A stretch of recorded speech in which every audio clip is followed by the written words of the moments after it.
राज्याच्या मुख्यमंत्रीपदी बसून सर्वात अकार्यक्षम गृहमंत्री म्हणून देवेंद्र फडणवीसांना थोडीफार लाज शिल्लक असेल तर त्वरित राजीनामा देऊन कार्यक्षम गृहमंत्री नेमावा व त्या गृहमंत्र्याच्या कारभारात कुठल्याही काड्या न करता त्याला चांगला कारभार करू द्यावा।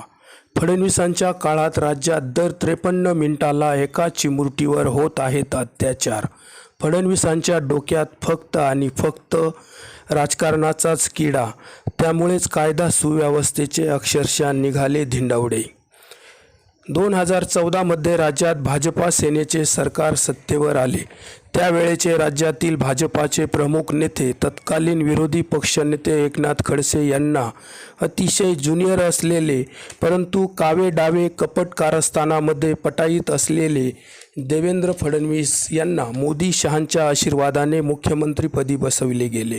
2014 पासून मध्यंतरीच्या 2-3 वर्षाचा कार्यकाळ सोडला तर देवेंद्र फडणवीस हेच राज्याचे मुख्यमंत्री आणि गृहमंत्री म्हणून काम बघत आहे। राज्याचे सर्वाधिक काळ गृहमंत्री म्हणून राहिलेले फडणवीस हा इतिहास होईल, परंतु राज्यात आत्तापर्यंत झालेल्या गृहमंत्र्यांमध्ये सर्वात अकार्यक्षम, अपयशी, कायदा सुव्यवस्थेचा बोजवारा उडवणारे, गुन्हेगारांवर वचक नसलेले गृहमंत्री म्हणून नक्कीच इतिहासात देवेंद्र फडणवीसांची नोंद होईल।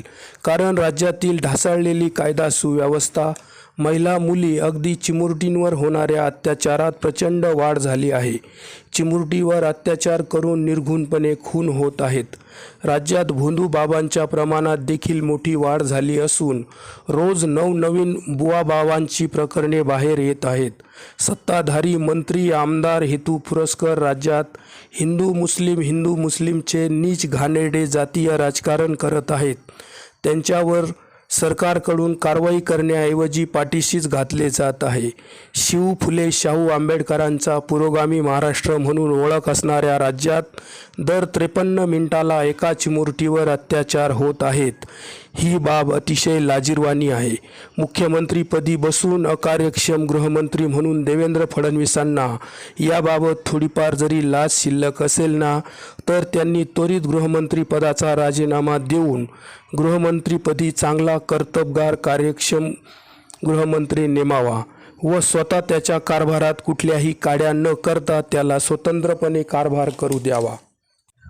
राज्यातील कायदा सुव्यवस्था राखण्याच्या दृष्टीने गृहमंत्री हे पद फार महत्त्वाचे आहे आणि राज्यातील गुन्हेगारांवर वचक निर्माण करण्यासाठी धाडसी निर्णय घेणारा, जातीपातीत नीच घाणेरडे राजकारण न करणारा सक्षम असा गृहमंत्री असेल तरच राज्याचा कारभार सुरळीत चालेल। परंतु राज्यातील ढासळलेली कायदा सुव्यवस्था पाहिल्यानंतर देवेंद्र फडणवीस हे गृहमंत्री म्हणून अपयशी ठरले आहेत। फडणवीसांच्या डोक्यात 24 तास फक्त आणि फक्त राजकारणाचाच किडा वळवळत असल्याने पक्षात कोणाला घ्यायचे, कोणता पक्ष फोडायचा, आमदार फोडायचे, खासदार फोडायचे, पर राज्यात जाऊन निवडणुकात प्रचार करायचा, प्रचारात मोठमोठ्या गप्पा मारायच्या, खोटे आश्वासनं द्यायची, जाती धर्माच्या नावावर मते मागायची, असा सगळा उद्योग फडणवीसांचा सुरू आहे।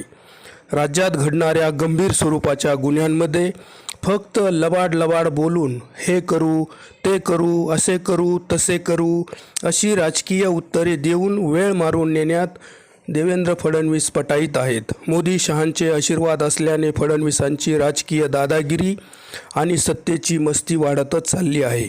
विरोधी पक्ष खिळखिळ केल्याने ते राज्यात ज्या ताकदीने फडणवीसांच्या कारभारावर तुटून पडायला हवे त्या ताकदीने ते फडणवीसांच्या कारभारावर तुटून पडत नाहीत। त्यामुळे फडणवीसही निर्लज्जपणाने राजीनामा देत नाही। गृहमंत्री म्हणून RR पाटील यांच्याकडून त्यावेळी भाषणात चुकून एक वाक्य बोलले होते, तेव्हाच्या मीडियाने हे प्रकरण प्रचंड लावून धरले। विरोधी पक्षांत खडसे फडणवीस हे होते। अखेर RR पाटलांनी त्या वाक्याचा जाहीररित्या माफी मागून गृहमंत्रीपदाचा राजीनामा दिला होता। ही ताकद त्यावेळी मीडियाची होती। दुसरी एक अशीच घटना आहे। मुंबईवर हॉटेल ताजवर ज्यावेळी अतिरेकी हल्ला झाला होता त्यावेळी तत्कालीन मुख्यमंत्री असलेले विलासराव देशमुख यांना राजीनामा द्यावा लागला होता। कारण काय तर हल्ला झालेल्या हॉटेल ताजमध्ये विलासराव देशमुखांचे चिरंजीव अभिनेते रितेश देशमुख हे राम गोपाल वर्मा या दिग्दर्शकाला घेऊन गेले होते. ही बातमीही मीडियाने प्रचंड ताकदीने लावून धरली होती.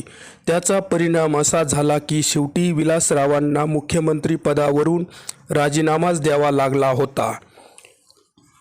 ही ताकद 2014च्या आधी मीडियात होती, परंतु 2014 नंतर भारतीय जनता पार्टी सरकार सत्तेत आल्यापासून मीडियाची धार अक्षरशः बोथट झाली आहे.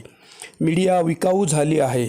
सर्वात जास्त काळ गृहमंत्री पदावर राहूनही राज्यातील कायदा सुव्यवस्थेचे बारा वाजवले आहेत. 3-4 वर्षाच्या चिमुरड्या सुरक्षित नाहीत. दर 53 मिनिटाला एका चिमुरटीवर अत्याचार होत आहे. महिला अत्याचारात प्रचंड वाढ झाली आहे. भोंदू बाबा बुवांचे दररोज नवनवीन प्रकरणे बाहेर येत आहेत. राज्यातील गुन्हेगारांवर कायद्याचा वचकच शिल्लक राहिलेला नाही. त्यामुळे गुन्हेगारी वाढत आहे. ही सत्याची स्थिती असताना मीडिया गृहमंत्री म्हणून फडणवीसांना जा विचारताना दिसत नाही. त्यांचा राजीनामा मागताना दिसत नाही.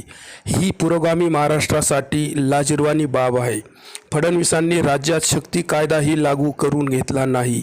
त्यामुळे तरी गुन्हेगारांवर वचक निर्माण झाला असता, पण नाही. 24 तास राजकारणातून बहुधा फडणवीसांना वेळच मिळत नसावा. अकार्यक्षम कुचकामी गृहमंत्री म्हणून फडणवीस सिद्ध झाले आहेत, परंतु त्यांनी राजकारणात लाज सोडलेली असल्याने ते कदापि ही नैतिक जबाबदारी स्वीकारून गृहमंत्री पदाचा राजीनामा देणार नाही.